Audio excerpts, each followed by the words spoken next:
नमस्कार दोस्तों, स्वागत है आप सभी का। दोस्तों, अगर सपने में मरे हुए लोग दिखाई देते हैं तो हमें बहुत ही महत्वपूर्ण संकेत मिलते हैं। दोस्तों, एक बार देवर्षि नारद यमराज से मिलने के लिए यमलोक जाते हैं। यमराज देवर्षि नारद का बड़े प्रेम से आदर एवं सत्कार करते हैं और उन्हें प्रणाम करते हुए पूछने लगते हैं, हे देवर्षि, यमपुरी में आपका स्वागत है। आपके दर्शन से आज मैं धन्य हुआ और आपके चरण पड़ने से यमपुरी की शोभा बढ़ गई है। इस प्रकार से यमराज के द्वारा स्वागत किए जाने पर देवर्षि नारद प्रसन्न होते हैं और यमराज को भी प्रणाम करते हैं और कहते हैं, हे मृत्यु के देवता यमराज, आपको भी मेरा प्रणाम है। आपके आदर सत्कार से हम अत्यंत प्रसन्न हुए। फिर यमराज नारद जी से कहते हैं, हे देवर्षि, आज आपका यमलोक में आने का क्या प्रयोजन है? अवश्य ही कोई महत्वपूर्ण कार्य अथवा कोई महत्वपूर्ण समाचार लेकर आप आए होंगे, या फिर हमसे कोई भूल तो नहीं हुई? कृपया बताइए, मैं आपकी क्या सेवा कर सकता हूँ? तब देवर्षि नारद कहते हैं, हे धर्मराज, आप तो मृत्यु के तथा न्याय के देवता हैं। आप तीनों लोगों के सभी जीवित और मृत प्राणियों का लेखा जोखा रखते हैं। आपको समस्त चराचर के भूत और भविष्य का भी ज्ञान है।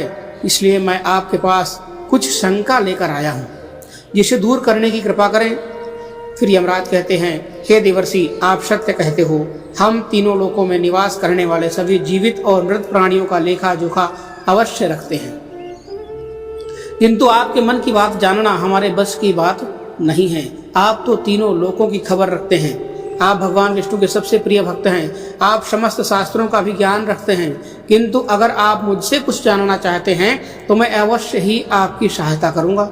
हे देवर्षि, आपकी जो भी शंका और प्रश्न है आप निसंकोच पूछ सकते हैं। मैं अपने सामर्थ्य के अनुसार उनका जवाब देने का प्रयास ही करूंगा। देवर्षि नारद कहते हैं, हे यमराज, मैं पृथ्वी लोक का भ्रमण करके आया हूँ।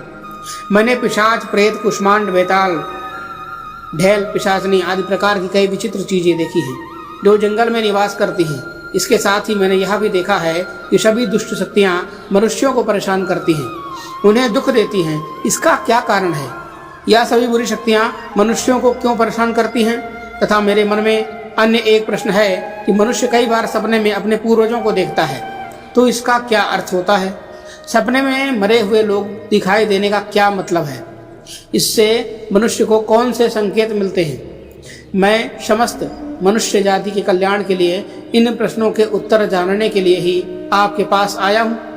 नारद जी के प्रश्न सुनकर यमराज कहते हैं, हे देवर्षि, आपने समस्त मानव जाति के कल्याण के लिए उचित ही प्रश्न किया है। मैं आपको इन सभी प्रश्नों के उत्तर अवश्य देता हूँ, किंतु उससे पहले मैं आपको एक अत्यंत पवित्र कथा सुनाता हूँ। इस कथा में आपके सभी प्रश्नों के उत्तर आपको मिल जाएंगे। आप इस कथा को ध्यान से अवश्य सुने। जो भी मनुष्य इस कथा का श्रवण करता है, मैं उसके 32 अपराध माफ करता हूँ। तब नारद जी कहते हैं, हे धर्मराज, आप मुझे वह महान कथा सुनाइए, मैं इसे ध्यान से सुनूंगा। तो दोस्तों, फिर यमराज देवर्षि नारद को यह महान कथा सुनाते हैं। एक समय की बात है, मध्य देश में एक अत्यंत शोभायमान नगरी थी, जहाँ पर एक सेठ अपने 5 भाइयों के साथ निवास करता था। सेठ और उसके सभी भाइयों का विवाह हो चुका था और सभी बड़े प्रेम के साथ एक दूसरे के साथ में रहते थे। सेठ के पास किसी चीज़ की कोई कमी नहीं थी और वह उसके भाई बहुत मेहनती थे और मिलजुल कर व्यापार और खेती करते थे। पूरे नगर में सेठ के जितना कोई धनवान नहीं था। यह सारी संपत्ति सेठ को उसके पूर्वजों से ही प्राप्त हुई थी। सेठ के पूर्वज महादानी और दयावान थे। वे सभी दान, धर्म तथा अनेक प्रकार के यज्ञ, हवन आदि धार्मिक कार्य किया करते थे, किंतु सेठ कंजूस स्वभाव का था और उसके अंदर पूर्वजों के लक्षण नहीं थे। सेठ ना तो दान करता, ना धर्म करता और ना ही यज्ञ करता और ना ही हवन आदि का कार्य करता था। सेठ ने धन तो बहुत इकट्ठा किया था, किंतु उसने कभी अपने धन का सदुपयोग नहीं किया। उसने कभी किसी को फूटी कौड़ी भी दान में नहीं दी और ना ही उसने कभी किसी दूसरे को भोजन कराया।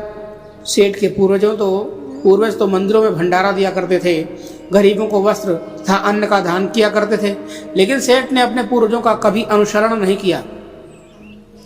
वह हमेशा ही धन कमाने में और धन का संचय करने में लगा रहता था, जिससे उसके पास बहुत सारी धन संपत्ति तो हो गई थी, लेकिन उसके पूर्वज उससे बहुत दुखी और नाराज हो गए।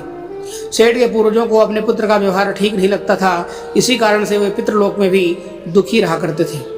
धन कमाने के लालच में सेठ इतना उन्मत्त हो गया था कि वह अपने पूर्वजों को भी भूल गया था। और उसने अपने पूर्वजों का श्राद्ध तथा तर्पण आदि का कार्य भी करना बंद कर दिया था, जिससे उसके पूर्वजों की आत्मा तृप्ति नहीं होती थी। वे अपने पुत्र के ऐसे व्यवहार से दुखी रहने लगे।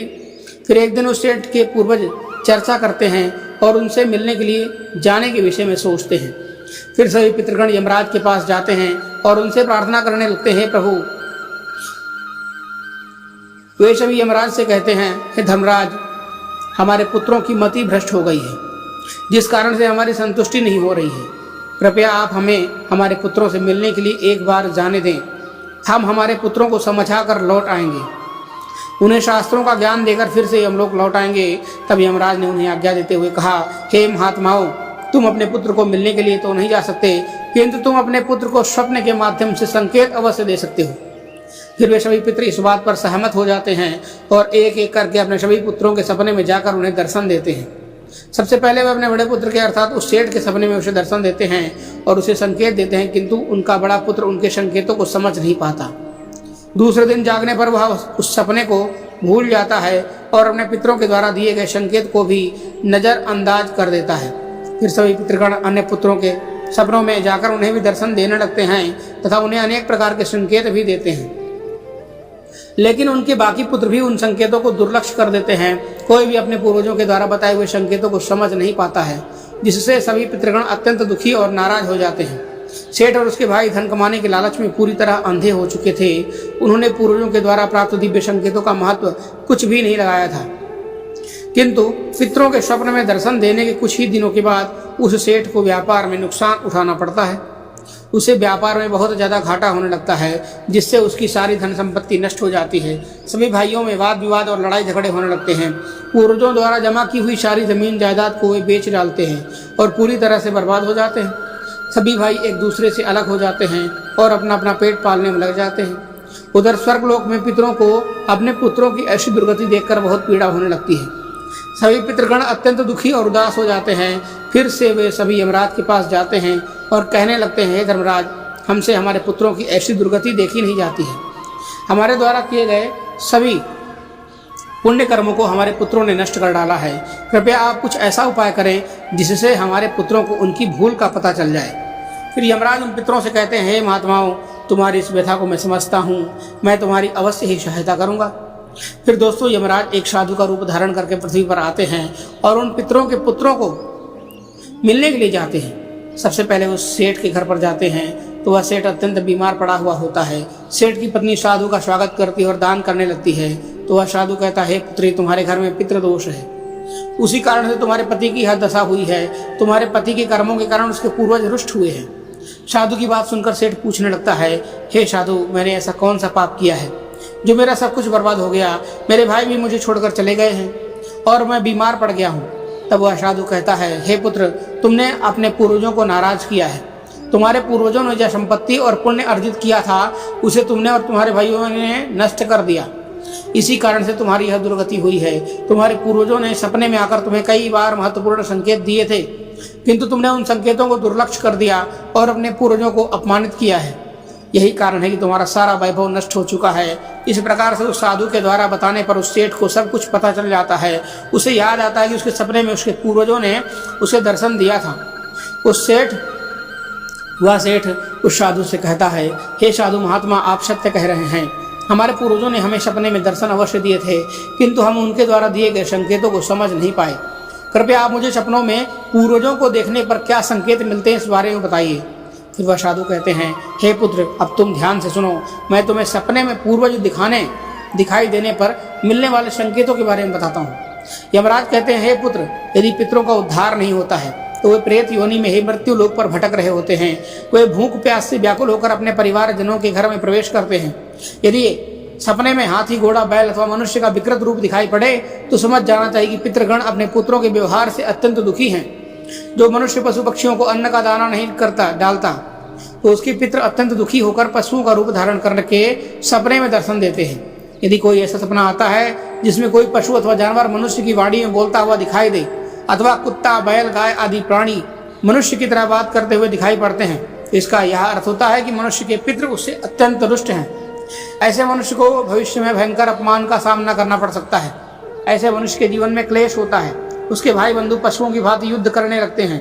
यमराज कहते हैं, यदि सपने में मृत परिजन कुछ मांगते हुए दिखाई देते हैं तो इस स्वप्न को मनुष्य को कभी दुर्लक्ष्य नहीं करना चाहिए। इस सपने का यह अर्थ होता है उस मनुष्य के पूर्वज असंतुष्ट हैं, उनकी पितृलोक में तृप्ति नहीं हो रही है। जिस मनुष्य को सपने में उसके मृत पूर्वज कुछ मांगते हुए दिखाई पड़ते हैं तो उस मनुष्य का सारा अन्न भंडार समाप्त हो जाता है, वह घोर दरिद्रता में पड़ जाता है, वह भिखारी बन जाता है।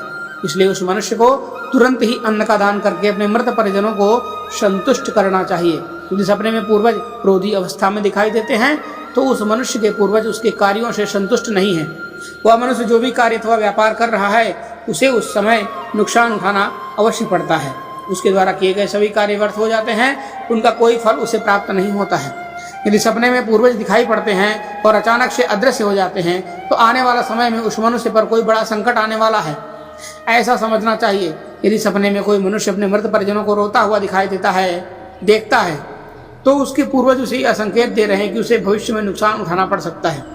उसका सारा धन वैभव नष्ट हो जाएगा, उसे भयंकर दरिद्रता का सामना करना पड़ेगा। आने वाले संकट की घड़ी को देखकर पूर्वज सपने में रोते हुए दिखाई पड़ते हैं। यदि सपने में पूर्वज गंदे और मैले वस्त्र पहने हुए दिखाई देते हैं तो निश्चित ही उस मनुष्य का सारा धन नष्ट हो जाएगा, वह धनहीन हो जाएगा। तब वह साधु कहता है, हे पुत्र, यदि तुम्हें भी इस प्रकार के सपने दिखाई पड़े तो तुम्हें अपने पूर्वजों को प्रसन्न करने के लिए दान, धर्म, तर्पण, श्राद्ध आदि कर्म करने चाहिए, जिससे तुम्हारे सभी कष्ट दूर होंगे। उस साधु की बात सुनकर उस सेठ को अपनी गलती का एहसास हो जाता है और वह तुरंत ही अपने भाइयों के पास जाता है और उन्हें साधु के द्वारा बताई हुई बातें बता देता है। फिर सभी भाइयों को समझ में आ जाता है उनके पूर्वज उन्हें सपने में आकर संकेत दे रहे थे। फिर वे सभी भाई मिलकर नदी के तट पर जाते हैं और अपने पूर्वजों के लिए श्राद्ध, तर्पण, दान, धर्म आदि कार्य करते हैं और अपने पितरों को संतुष्ट करते हैं। फिर एक दिन उनके पूर्वज उनके सपने में आकर उन्हें दर्शन देते हैं और उन्हें नाना प्रकार के संकेत देते हैं। यमराज नारद जी से कहते हैं, देवर्षि, जब मनुष्य के पूर्वज संतुष्ट हो जाते हैं तो मनुष्य को अनेक प्रकार के संकेत प्राप्त होते हैं। मनुष्य को अनेक प्रकार के संकेत प्राप्त होते हैं। यदि सपने में मृत परिजन सिर पर हाथ फिराते हुए दिखाई दे तो इस सपने का अर्थ यह है कि बहुत अधिक प्रसन्न है आपके पूर्वज। यह संकेत दे रहे हैं कि उस मनुष्य के जीवन में कुछ बहुत ही अच्छा होने वाला है। यदि पूर्वज मनुष्य की ओर हाथ बढ़ाते हुए दिखाई देते हैं तो पूर्वजों का यह संकेत दे रहे हैं कि मनुष्य जो भी काम कर रहे हैं उससे वो संतुष्ट हैं और उसे उस कार्य में अवश्य ही सफलता प्राप्त होगी। यदि सपने में पूर्वज स्थायी स्वस्थ दिखाई पड़ते हैं तो और उनके मुखमंडल पर तेज दिखाई देता है और उनके वस्त्र चमकीले और सफ़ेद रंग के होते हैं तो उन्हें उन पितरों को मुक्ति मिल चुकी है, ऐसा समझना चाहिए। अगर सपने में पूर्वज दूर आकाश में बादलों पर बैठे हुए दिखाई देते हैं तो यह शुभ संकेत है, मनुष्य के पूर्वज अत्यंत प्रसन्न हैं और उसे आशीर्वाद दे रहे हैं। इस प्रकार से उन सभी भाइयों को पूर्वजों के द्वारा शुभ संकेत प्राप्त होते हैं और उनका खोया हुआ सारा धन और संपत्ति उन्हें वापस मिल जाता है और सभी भी भाई मिलजुल कर एक साथ रहने लगते हैं और सुखपूर्वक 100 वर्षों तक जीवन व्यतीत करके दिव्य विमानों में बैठकर पितृलोक चले जाते हैं। तो दोस्तों, इस प्रकार से यमराज ने देवर्षि नारद को पितरों के द्वारा मिलने वाले संकेत बताए हैं। आपको यह कथा कैसी लगी कमेंट करके ज़रूर बताइएगा। जानकारी अच्छी लगी हो तो वीडियो को लाइक ज़रूर करिएगा और कमेंट बॉक्स में जय श्री कृष्ण ज़रूर लिखिएगा। मिलते हैं एक नई वीडियो में एक नई जानकारी के साथ। तब तक के लिए धन्यवाद। दोस्तों, चैनल को सब्सक्राइब करना मत भूलिएगा। धन्यवाद आप सभी को।